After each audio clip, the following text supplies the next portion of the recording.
Great news for employees of the Atikokan generating station as a new contract has been secured with the province. Good evening and thank you for joining us. The station will keep powering the region for at least another 5 years. It's the largest fully biomass-fueled power plant on the continent. Ontario's energy minister was in Thunder Bay today to announce the renewed agreement. Lee Noonan has the story and joins us now in studio. Lee, what does this mean for Atikokan? Well, Haley, this is huge news. The generating station itself and the town's biomass pellet plant are the biggest contributors to Atikokan's tax base, and both are major employers. It will also be good news here in the city. About half the pellets used at the power plant come from the Resolute sawmill right here. The Atikokan generating station is the biggest 100% biomass-fueled power plant in North America.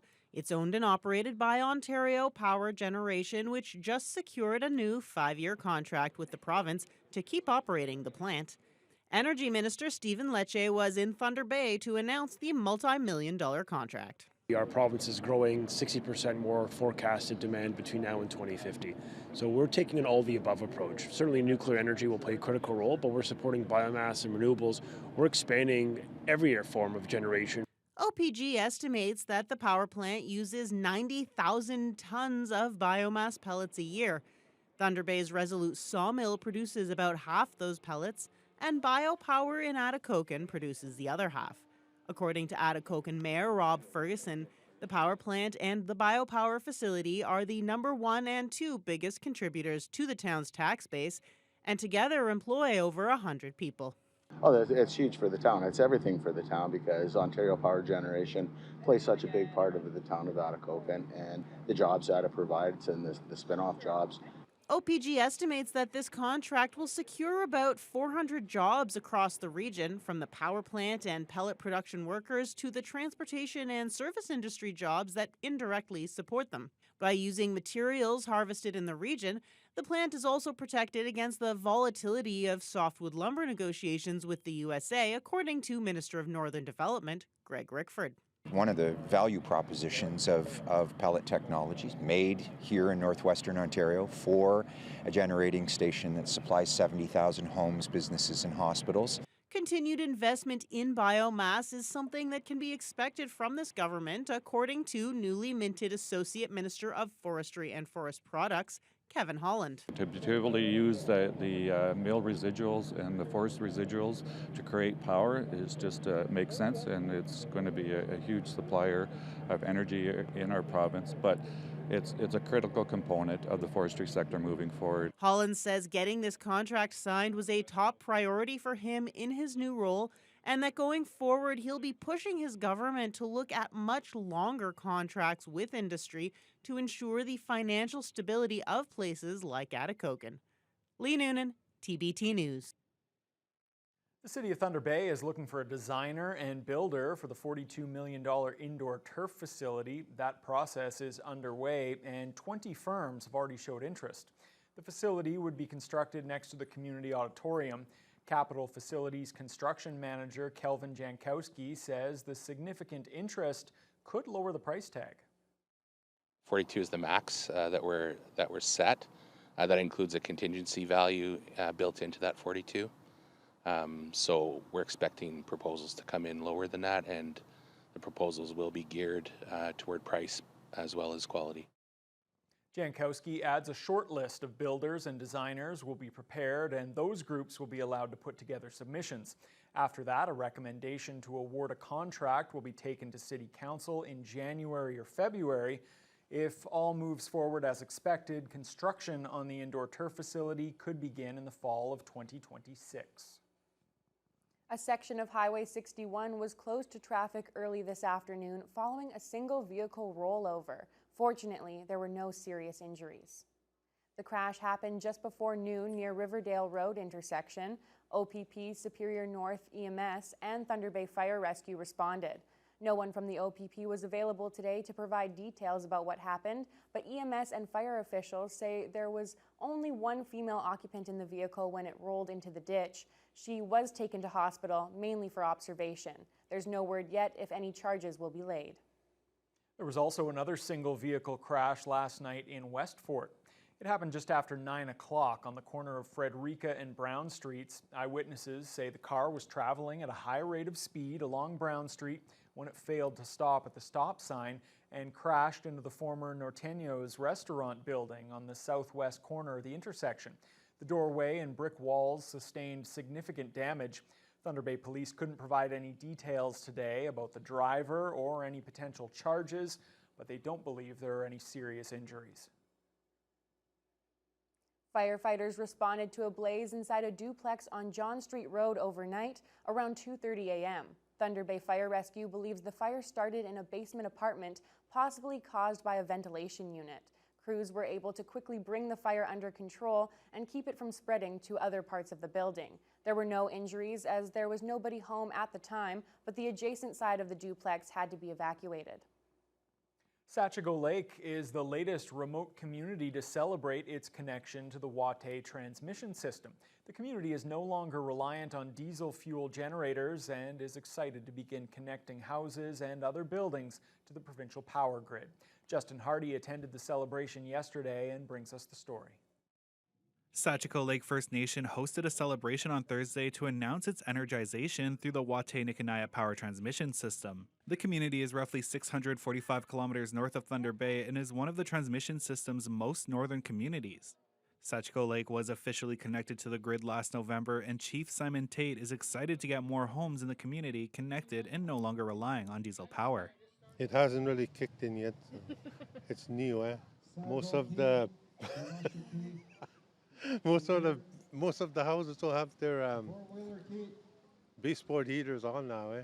Satcho Lake was the 8th First Nation energized through the Watay-Nikanaya power transmission system. As of May 2024, all Watay-Nikanaya assets are energized, with 4 communities awaiting grid connection. CEO Margaret Kenequanash says she's excited to be so close to having them all connected. Sometimes it doesn't seem real, given in 2007, 2008, connecting First Nations to the grid was kind of like an idea, a concept that was discussed then. And then watching this project over the years and actually connecting the communities. Ontario Minister of Energy and Electrification Stephen Lecce attended the celebration. He says it's great to get another community connected to clean energy and no longer reliant on fossil fuels. Propane or sometimes oil or sometimes diesel, particularly diesel in this community, and I know it is better for everyone, better for our environment, better for our economy, better for the health of our community that we electrify the grid. So I'm proud of this investment. I want to continue to invest in the north to deliver clean power, affordable power to First Nation communities and northern communities right across Ontario. The $1.9 billion Watay-Nikanaya power transmission line will ultimately connect 17 First Nations to the power grid. The next community to celebrate its connection will be Deer Lake on Monday. Justin Hardy, TBT News. Dozens of people gathered outside a Toronto supervised drug consumption site today, rallying to keep it open. The protest comes in the face of new provincial rules that would shut down 10 sites across the province, including the one here in Thunder Bay. CTV's John Woodward has the story. We save lives! For the crowd gathered outside the Kensington Market overdose prevention site, the issue is deadly serious. This year alone, we reversed 50 overdoses and saved 50 lives this year. Some of those people sharing their stories on the microphone. I feel very safe and grateful for the OPS rooms. The service has a room where addicts can consume often toxic drugs, and if a user has an overdose, staff are on hand to revive them. In the wake of a shooting outside an East End supervised consumption site last year that killed a mom of 3, the provincial government proposed new rules that they can't be within 200 meters of a school or daycare. The daycare that's too close here is run by the same service. This site is one of 5 supervised consumption sites in Toronto slated to be shut down by the provincial government that would replace them with treatment centres. The new rules will also affect at least 2 sites within homeless shelters. The sites in red are the ones that will no longer operate in Toronto. In a statement, a health ministry spokesperson said communities, parents and families across Ontario have made it clear that the presence of drug consumption sites near schools and daycares is leading to serious safety problems. We agree. That's why our government is taking action to keep communities safe while supporting the recovery of those struggling with opioid addiction. A terrible idea. It means more people will die. How many? Not clear, but a CTV News review of federal data showed sites facing shutdown in Toronto reversed at least 3 overdoses a day. Across Ontario, it was almost 6 a day. And Toronto Police neighborhood level data didn't show an increase in crime after the sites were brought in. Those who work with addicts say supervised consumption sites keep people alive long enough to access treatment. I've seen how people have changed their lives overall, like they've been able to have a family, a stable job. A service these people say doesn't just save lives, it can change them. John Woodward, CTV News. Hundreds of Thunder Bay residents will run or walk for cancer research this weekend as the Lakehead Rotarians host the 44th annual Terry Fox Run on Sunday. This year's run will look a little different as it will now start and end at the Current River Community Centre instead of St. Ignatius High School. The 5-kilometer run used to go around Boulevard Lake. The new route will instead see participants travel along the east side of Boulevard and then back again. All ages are encouraged to take part in the run and can complete the course at their own pace. Longtime Terry Fox Run chair Don Morrison says the group made the decision to change the start location due to the rising cost of having police officers stationed along that original route. I did look at a couple other places, but the Salvation Army runs their Santa Shuffle, which is, again, a 5K run in December, using the route that we've adopted. So they had success with it, and I was able to work with their people to get an idea of the start line and the end line and how it turns around. So that made it a lot easier. Registration for the Terry Fox Run begins on site on Sunday at 1 o'clock, and the run starts at 2 p.m. America's Got Talent, but Northwestern Ontario will always have Alex Sampson. The Atikokan singer-songwriter has been taking the popular competition by storm, but last night's semifinal results proved just how tough America's Biggest Talent show can be. America has voted. The act taking the next spot in the finals is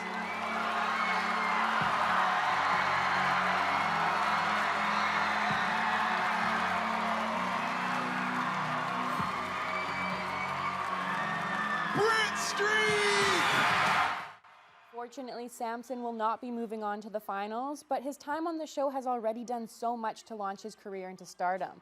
Sampson now has millions of followers on social media and music streaming services. He performed at the US Open in New York and had a packed audience for his recent show in Los Angeles. For those who have enjoyed Sampson's original songs on the TV show, they're all included on his latest EP, Hopeless Romantic, which is being officially released on September 27th. Yeah, I have a feeling this is not the last that we're going to see and hear from him. Definitely not. All right, let's turn our attention to the weather now. Fiona, another day where we are over 20 degrees and we have a humidex to talk about. Yes, it didn't get as sunny as we hoped, as early as we hoped, but it did come. It started out very wet, very misty. I wasn't sure whether I should have an umbrella or not. It was just hanging in the air. But we started out with a low of 16. 16, that was our low. We had clouds. That mist continued till about 2, 3 o'clock this afternoon, and then around 4, it started to clear out, and the sun has come out just in the last couple of hours, and that's also when the humidex finally kicked in, and that's where it felt like 26. So all in all, we pulled it off right at the end. It's really going to make for a beautiful evening tonight. Now, across the region, loads of sunshine to the west and to the north of Lake Superior. Partly cloudy in Red Lake and Sault Ste. Marie, but temperatures for the most part all in the mid-20s with the exception of Armstrong. They're actually getting some winds from the southwest off the lake, Lake Nipigon, and that's keeping temperatures just a little bit cooler in Armstrong, but everywhere else quite warm, and the humidex everywhere else sitting in the low 30s, ranging from 30 in Greenstone to 33 in the Sioux right now. To the west, we're seeing 30 and 31 for the humidex at this hour. Now, tonight, we are going to drop down to a low of 13. We'll see some increasing clouds and then some fog patches a little bit overnight. and winds will be from the east, sometimes from the northeast, 10 to 15 kilometers per hour. But as we head into the weekend, it was warm at the end of today, but all in all, it wasn't as hot as some days. That heat wave is definitely going to return with a thud for Saturday. It also comes with sunshine and humidex levels nearing the 30 mark in most of northwestern Ontario. But there is a slight chance of showers, which will probably just keep things from getting a little bit too overheated. But these are some of our last weekends for a lot of outdoor activities. There's a lot on the docket for this weekend. And this is actually pretty good for folks who have those final yearnings to enjoy summer-like weather. Yeah, absolutely. Still, it does feel a little strange that we're talking about these kinds of temperatures now into mid-September. And hopefully people are enjoying those hot temperatures, because it could get pretty difficult to travel pretty soon, specifically with Air Canada. That's because pilots with Air Canada could be off the job as soon as Wednesday. We'll have the latest details on the looming strike when your news hour continues right after the break. People say, oh, you'll get the government to come in and fix it. We're not going to do that. We believe in collective bargaining, and we're going to keep pushing people to do it.